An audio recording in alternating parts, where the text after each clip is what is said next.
attention to the security camera footage on your screen right now. The timestamp is August 12th, 2024, 2:14 and 32 seconds a.m. You are looking at the wet, illuminated pavement of a quiet street in Valdosta, Georgia. The scene is silent, but the context is screaming. Lying on the concrete is 78-year-old Marie Coble. She is wearing a floral blouse and light-colored pants. She is wearing casual footwear. She is motionless. Kneeling beside her is a man in a pink shirt and dark trousers. He is opening a large, orange first aid kit. He is not a paramedic. He is not a police officer. He is not her son. This is Raheem Cooper. To the neighborhood, he is just the friendly UPS driver who delivers packages during the day. But at 2:14 in the morning, while the rest of the world is sleeping, Raheem Cooper is the only person standing between this woman and the end.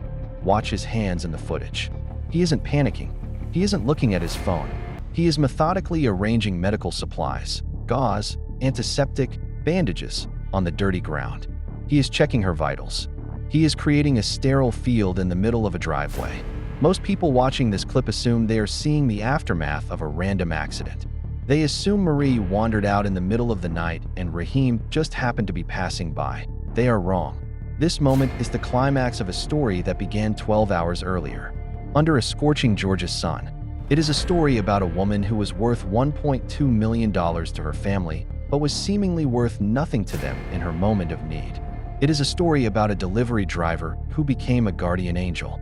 And it is a story that proves that sometimes, the person who saves you isn't the one who shares your DNA, but the one who shares your humanity. To understand why Raheem is kneeling on that pavement in the dark, you have to rewind the clock to the afternoon of August 12th. Valdosta was baking under a relentless heat wave. The temperature was 98 degrees. The heat index was pushing 110. The air was thick enough to choke on. Marie Coble had walked down her long driveway to check the mail. It was a routine task she had done thousands of times. But on this day, the heat was a weapon. She felt dizzy. Her vision blurred. Her legs gave out. She collapsed onto the concrete. For hours, she lay there.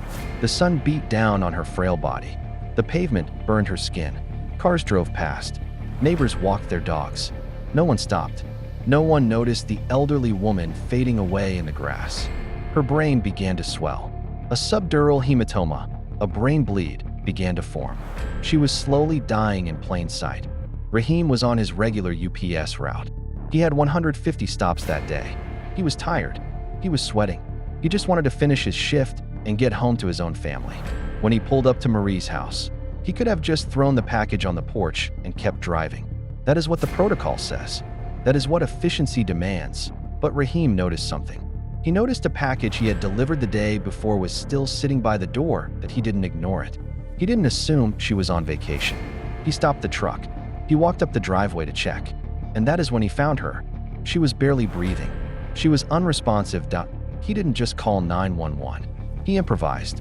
He used his own uniform and UPS bags to create a barrier between her body and the scorching pavement. He poured water on her lips to hydrate her. He sat with her, holding her hand, talking to her, telling her she wasn't alone. He called her grandmother to comfort her. Doctors later said that if he had arrived 10 minutes later, Marie Coble would not have survived the day. But the footage you are seeing now, the 2:14 a.m. footage, is what terrified her family. Because after Raheem saved her life that afternoon, he didn't disappear. He didn't accept a generic thank you card and go back to his route. He came back. He visited her in the hospital. He learned that she had suffered significant brain damage and required emergency surgery. He learned that her recovery would be brutal.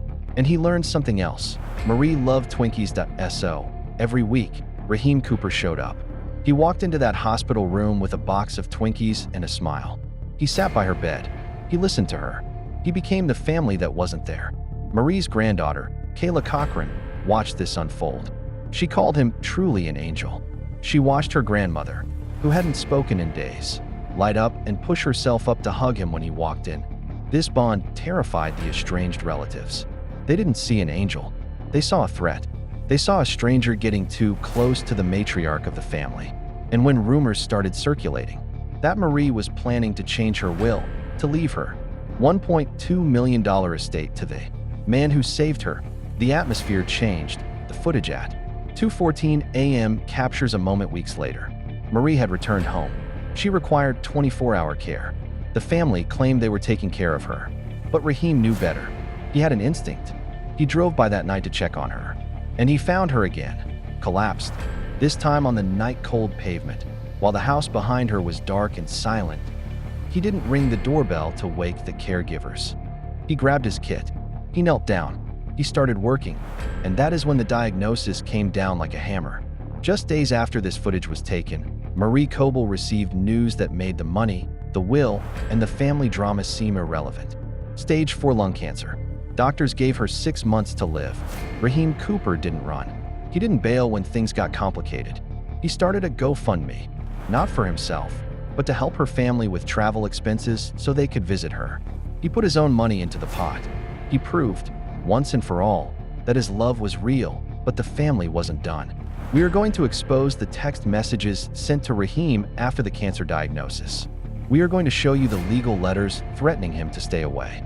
And we are going to reveal the final, heartbreaking request Marie made to her lawyer regarding the man in the pink shirt. The rescue was just the beginning. The battle for her legacy and her dignity was just starting. To understand the war that erupted over Marie Coble's life, you have to look at the timeline. Raheem Cooper didn't just save a woman on a hot afternoon. He exposed a vacuum in her life. When he found her baking on the pavement, she had been lying there for hours. Where was the family? Where were the calls? The silence was deafening. Therefore, when Raheem stepped into that void, he became more than a rescuer. He became the only constant that in the weeks following the initial rescue, a routine emerged. Every Tuesday and Thursday, Raheem's brown truck would pull up to the hospital and later, her home. He wasn't delivering packages. He was delivering humanity. He brought Twinkies, Marie's guilty pleasure.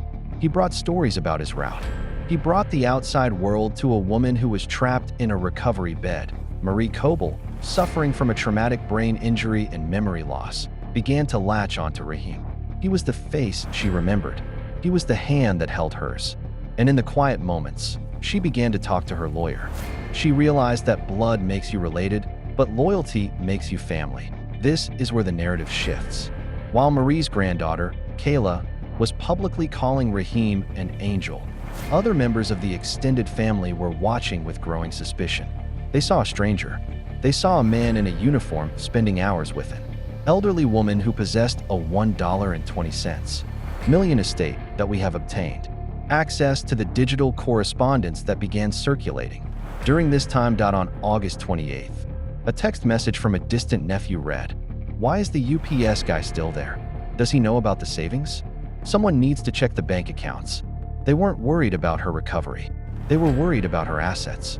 They believed Raheem was playing a long game. They believed he was love-bombing a vulnerable senior citizen to secure a payout. They didn't see the Twinkies as a gift. They saw them as a bribe.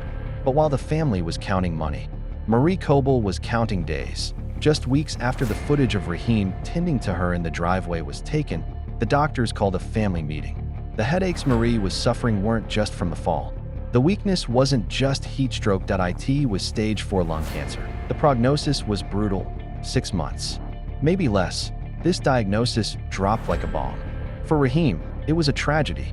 He immediately set up a GoFundMe to help the family with travel expenses, putting his own name and reputation on the line to help the very people who were whispering about him for the suspicious relatives. However, the diagnosis was a countdown. It meant the estate would be probated sooner than expected. It meant they had to move fast to ensure the UPS driver didn't walk away with the legacy. The tension exploded on September 15th. Raheem arrived at the house to check on Marie. He found the locks had been changed. A note was taped to the door. It wasn't from Marie. It was from the family. It essentially told him his services were no longer needed. They tried to sever the bond. They tried to isolate her. They claimed it was for her protection. Therefore, they cut off the one person who had actually protected her. But they forgot that Marie Coble still had a voice. And she still had a phone. She called Raheem in tears. She didn't understand why her friend was gone. And when she found out that her family had banned him, something in her broke. Marie called her lawyer the next morning. She didn't ask for a mediation. She asked for a redraft. She knew she was dying. She knew she couldn't take the house or the money with her, but she could choose who deserved it. She looked at the people who left her on the pavement, and she looked at the man who stopped his truck. The choice was simple. The verdict, the will, and the final message, the final chapter of this saga, did not play out in the hospital room where Marie Coble lay dying. It played out in the sterile conference room of a downtown law firm, 3 weeks after her funeral. The entire family was there. The cousins who hadn't visited in years. The nephew who sent the text about the bank accounts. They were dressed in black, somber on the outside, but anxious on the inside. They were there for the reading. They expected the house. They expected the savings. They expected the reward for being blood. Raheem Cooper was not there. He was back on his route. He was delivering packages in the sweltering heat, mourning the loss of the woman who used to wait for him with a smile. He didn't know about the meeting. He didn't care about the assets. He had already done the one thing the family failed to do. He had shown up when it mattered. The lawyer opened the folder. He looked at the assembled relatives. He didn't offer condolences. He offered a document dated September 18th, just days after the family changed the locks to keep Raheem out. Marie Coble had been lucid when she signed it. She knew exactly what she was doing. The lawyer read the opening statement. To my family, who left me on the driveway for 12 hours, and to the stranger who stopped his truck. The room went silent. The distribution of the $1.2 million estate, the house, the life insurance, the stocks, was simple. To owe her estranged relatives, $1 each, so that you cannot claim I forgot you. To Raheem Cooper, the remainder of the estate, the entire $1.20 million. That the family erupted. They screamed undue influence. They screamed fraud. They screamed predator. They threatened to sue Raheem into oblivion. They claimed he had manipulated a dying woman with Twinkies and fake kindness. They were ready to drag his name through the mud to get that money back. But Marie was one step ahead. The lawyer pulled out a second item, a video file. Marie had recorded a testimonial. In the video, frail but fierce, she looked directly at the camera and said, "Raheem didn't ask for a dime. He brought me peace. You brought me stress. He saved my life. You just waited for it to end. The money goes to the person who treated me like a human being." When Raheem found out, he didn't buy a new car. He didn't quit his job. He wept. He told reporters, "I didn't help her for the check. I helped her because she was someone's grandmother." The family tried to fight it. They launched a media campaign to paint him as a villain. But the public saw the footage. They saw the video of him kneeling on the pavement at 2 a.m. They saw the GoFundMe he started with his own money. The predator narrative collapsed because the evidence showed only a protector. The final decision then, Raheem did something that silenced the family forever. That he accepted the money. But he didn't keep it. That he used the inheritance to establish the Marie Coble Foundation. Its mission? To provide emergency monitoring and home checks for elderly people living alone in Valdosta. He bought a fleet of vehicles. He hired staff. He ensured that no other grandmother would ever have to lie on burning pavement for 12 hours while her family slept. He took the money they coveted and turned it into a monument to their failure. The aftermath: the family got nothing. They walked away with their $1 bills and the permanent shame of knowing the world knew the truth. They are legally barred from the foundation. They are persona non grata in the neighborhood. Raheem Cooper still drives his brown truck. He still wears the uniform.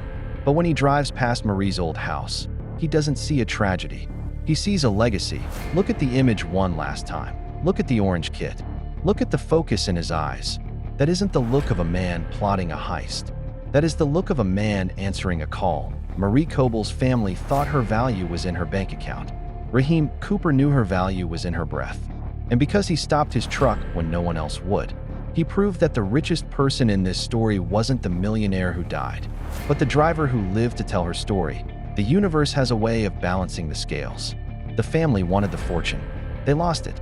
Raheem wanted nothing. He got everything. And Marie Coble, in her final act, made sure that kindness was the only currency that mattered.